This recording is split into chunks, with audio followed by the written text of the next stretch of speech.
First Take. So we have a number of NBA teams impacted by the coronavirus, and it continues to grow. Celtics guard Marcus Smart, 2 Lakers, and members of the 76ers and Nuggets have tested positive for COVID-19. Jazz stars Rudy Gobert and Donovan Mitchell and Nets star Kevin Durant also tested positive for the virus. The NBA has suspended the season until further notice. And on that note, we bring in our guy, Michael Wilbon. Michael, how we doing? Molly, I'm doing pretty well. I mean, in these times, relatively speaking, I'm doing pretty well, and trying to remain optimistic about a whole lot of stuff, even though people would say, well, there's not as much, particularly in the sports world, to be optimistic about. I'm trying to maintain that now. No question. And I just need to say something, Michael. So we were having some technical difficulties the first hour. Stephen A. was hosting. He did a fantastic job. No surprise. Obviously, he hosts SportsCenter as well. But Stephen A., how are you going to lie to the American people and act like now you're finally the boss of the show? Now you finally have power. Nobody's buying that. Oh, no. No, I was just saying for the hour, since you were not here, because usually Max is a bit long-winded.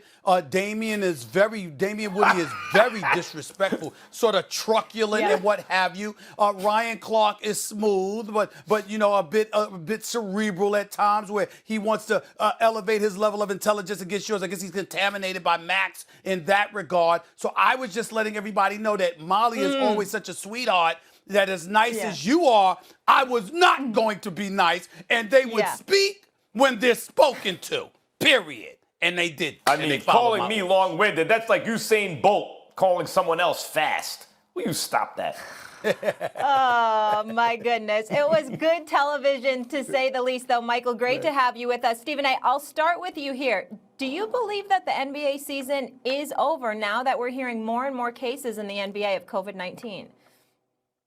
I'm holding out hope, but my hope has diminished tremendously so, or rather, should I say, my belief has diminished. I'm still hoping against hope, but it seems very daunting. It's just when just yesterday we heard about two Lakers players have tested positive. Marcus Smart for the Boston Celtics has tested positive. 3 members of the Philadelphia 76ers organization has tested positive. A couple of folks for the Denver Nuggets have as well. You add to that the cat from Detroit, Gobert, and Mitchell in Utah. You hear all of these different things, and you just say to yourself, how is this going to happen? I can't see it. I watched Rachel Nichols' great interview with Adam Silver the other day, the commissioner for the NBA, and just look at Adam's face. I mean, he's holding out hope, but just look at his face. I mean, to know Adam Silver, obviously is an incredibly thoughtful person, wise beyond his years, an incredible leader for the NBA. But the reality is that this is a guy, and Mike Wilbon can speak to this very intimately as well. Adam usually is finding the silver lining everywhere.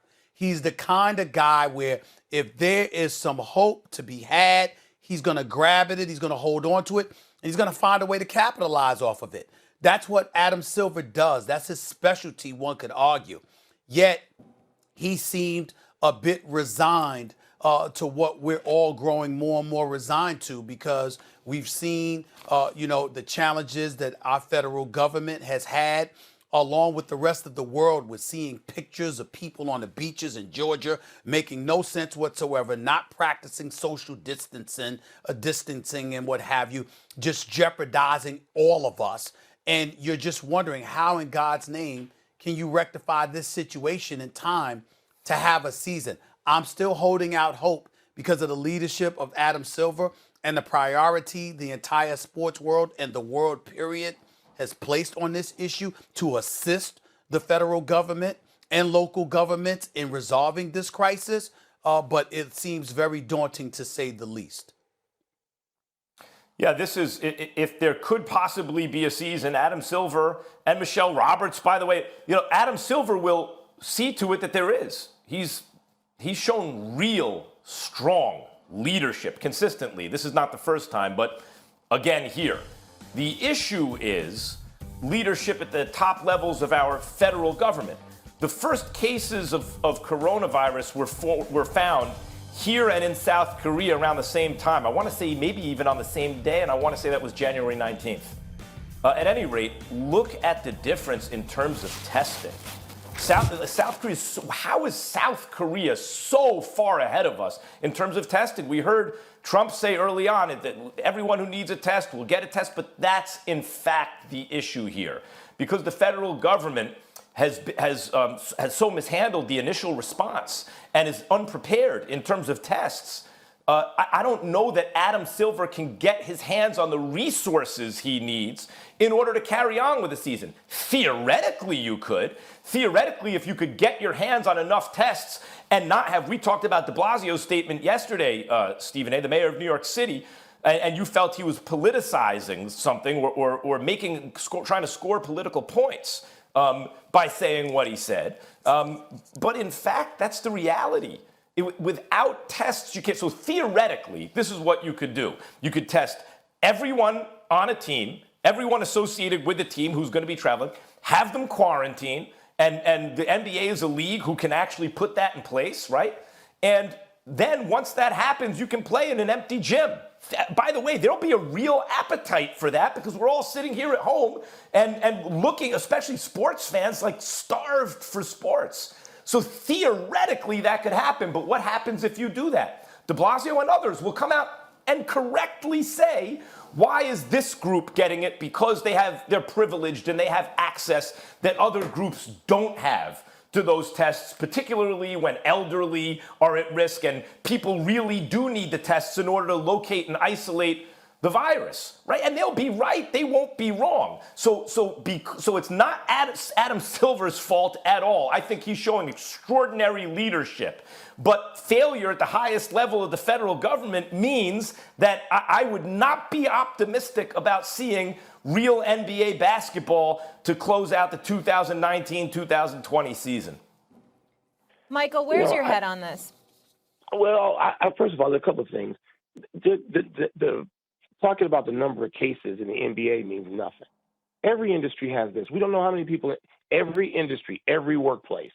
And this is not because the NBA has an increasing number. The NBA is going to have a bigger number than this, just like every workplace in the world, workplace in America particularly, since we're talking about whether or not we're optimistic. I don't know if I want to use the word optimistic, but like Stephen A., I'm hopeful. But we get forgetting something. We're talking about here, not even about the number of tests available. We're talking about the flattening of this virus, right? We're talking about what is going to happen. And the doctors that I've talked to, and there's quite a few, one of the things they mention is these things are seasonal. Every one of these pandemics has been seasonal. We talk about flu being seasonal. The reason they tied so much of this to May, June in terms of flattening is because of sun and warmth throughout America. And most of the country doesn't even get there until June and maybe a little bit later. So and that's just one of many factors. I'm hopeful because as spring becomes summer and you get that sort of sun and warmth in which the virus, if not cannot live, certainly flattens, maybe we can get to there's no reason not to have a playoff. And I don't see a regular season resuming, but there's no reason not to have a playoff in July or August or September. Why not? So we're talking about time here. And nobody wants to wait on anything in the world we live in today. And we are, Molly, when I said talking about trying to be in a better mood, we're talking about time. And we have to, as a culture, get used to something that we don't want to accept, which is we're gonna be like this. What is today? March what? Where are we? I've lost track. Are we the 20th yet? March. Yeah. So it's March 20th. So we're talking about at least 2 more months of just waiting. And of course, people are going to test positive again in every industry. So I am hopeful, not optimistic. I'm not pessimistic about it, but I'm thinking that if there can be a resumption of the season just in terms of the playoffs, if we can get to a point where we've seen this flattening by June, let's say we see it by June 15th, why couldn't there be a playoff? And we're talking 3 months about it. Michael. Why couldn't there be a playoffs after that? Michael, I hear what you're saying. Here's my fear, because I'm hoping that you're right. Of course, I'll take it in empty gyms. We'll take it with no more regular season, just the playoffs. We'll take it however we can get it. But what a flattening means is a prolonging. Right? So in other words, we don't want everyone to get it at once, but there's an acknowledgement that a huge percentage are going to get it. So we want people to get it over time. That means that we could be in this kind of social distancing mode for quite some time, and that's if we're successful containing it. If we're successful flattening, that pushes everything back. What it really comes down to, I think, is does the federal government make tests widely available? If that's the case, if they fail, as they've been failing to do that, then forget it. Because even if you can contract with private contractors, there will be legitimate criticism. Hey, wait a minute, there aren't enough tests to go around. We can't use these tests just for the NBA. But if the federal government is successful in generating these tests and making them available, then it would be legitimate for the NBA to grab a bunch of them and say, we've tested our guys, we've quarantined, the games will go on. And I think that's what it's going to come down to. Well, for me personally, I'm of the mindset that, Mike, I don't believe that a playoff can take place in September. I think that would be disastrous because, first of all, you don't want to compete with the NFL. I think we've proven that. You don't want to compete with the NFL, even if it is the NBA playoffs. And then, obviously, you're talking about pushing the start of next season back as well, which is something they'd have to take into consideration. I do believe that even though it wouldn't be a preference by anybody, that you could have a playoff if, indeed, you can resume play in June. I think you could play basketball up until mid to the end of August and get away with it because I think that the ratings will soar and people will gravitate towards playoff basketball. The other thing that I would like to entertain, if y'all don't mind, and Molly, are we going to the next segment with this? Because I want to talk about the possibility of other sports. Yeah.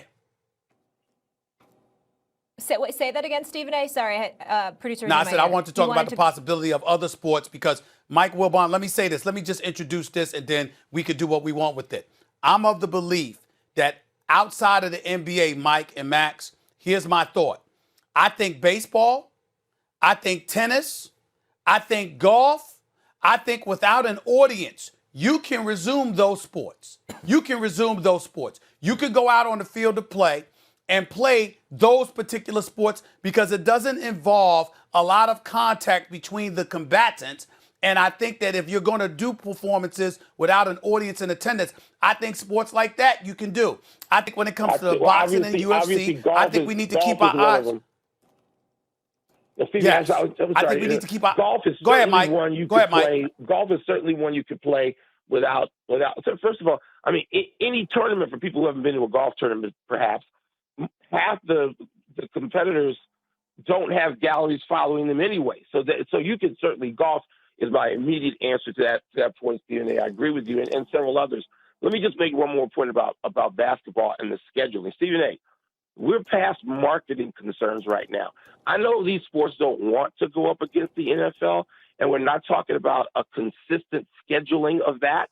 But in this particular year and case, if the NHL and NBA can get back out there and conclude their seasons, whenever they do it, whether it's against the NFL or not on a one-off, then they should do it. I think there would be an appetite in August or September for those two sports and beyond. We'd be looking at, yes, baseball could be mid-season by then, and the NBA would have to change its season. But in this case, one-off, given what the world is facing, then just do it. Well, Michael, I agree with you. Just so y'all know, really hold on, Max.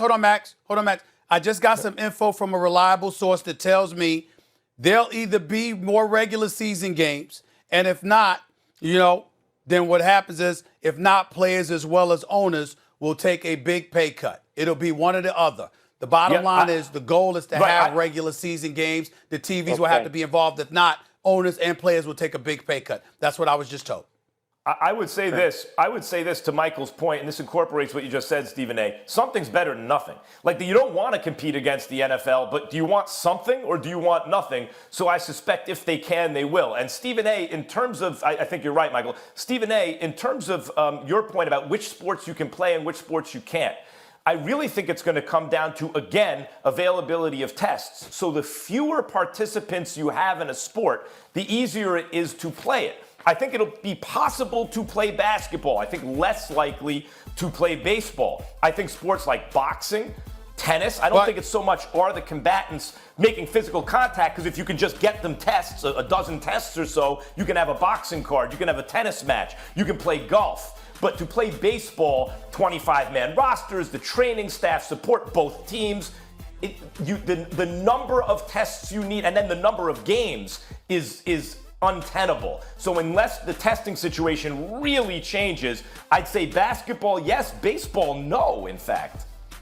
I say baseball, yes. And I say baseball, yes, because again, if you're not talking about the social gathering, but you as players are wise enough to practice social distancing to some degree, I'm looking at the actual sports themselves and saying it does not involve that much contact. So if players are tested before they participate and they test negative for the coronavirus, you could actually field baseball players on a baseball field and conceivably be relatively safe without an audience. I think you could pull that off in the sport of baseball. I'm not saying it would be easier than golf or tennis or even boxing or UFC, but you can pull it off with baseball. You can't pull it off with basketball and football. It's a lot, man. It's a lot because you also have more people to keep track of. With baseball, Michael, you have to change some of the things, like you can't have the same dugout and bullpen situations you have, but change them. Again, we're talking about, we understand these are drastic measures that you'd have to have.